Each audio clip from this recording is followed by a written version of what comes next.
Η εγκυμοσύνη είναι μια περίοδος γεμάτη αλλαγές.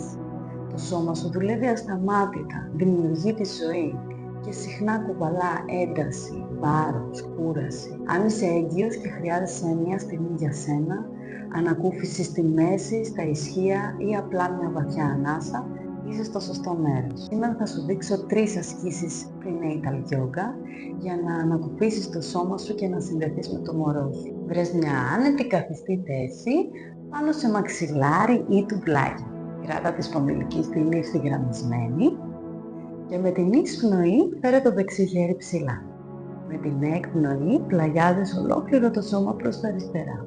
Μένεις στη θέση, αναπνέοντας και αφήνοντας την αναπνοή να γεμίζει τα πλευρά του θώρακα, δημιουργώντας περισσότερο χώρο για σένα και το μωρό.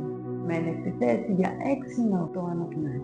Για την επόμενη άσκηση φέρε το σώμα σου να καθίσει πάνω σε μια μεγάλη μπάλα, με τα πόδια να έρχονται σε ένα άνοιγμα λίγο περισσότερο από το άνοιγμα λυκάνης. Φέρε τα χέρια σου χαμηλά στην κοιλιά, 3 δάχτυλα κάτω από τον οφαλό και ξεκίνα με αρακές κινήσεις στη λεκάνη, μπρος και πίσω.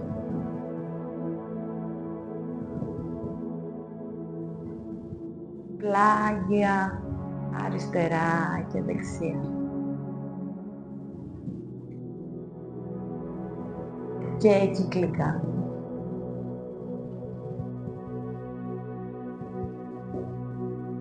Νιώσε την μπάλα να υποστηρίζει το σώμα και αν θέλεις πάρε μια στιγμή για να συνδεθείς με τη ζωή που αναπτύσσεται κάτω από τις παλάμες σου.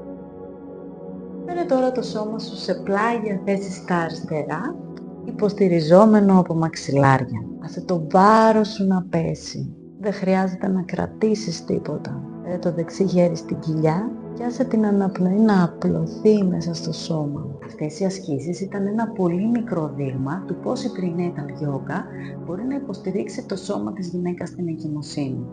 Αν νιώθεις λοιπόν το κάλεσμα και θέλεις να μάθεις πώς να υποστηρίζεις τις γυναίκες με γνώση και ασφάλεια σε αυτή τους τη διαδρομή, το Prenatal and Postnatal Yoga and Holistic Wellness Training της Anahata Yoga Academy είναι για σένα.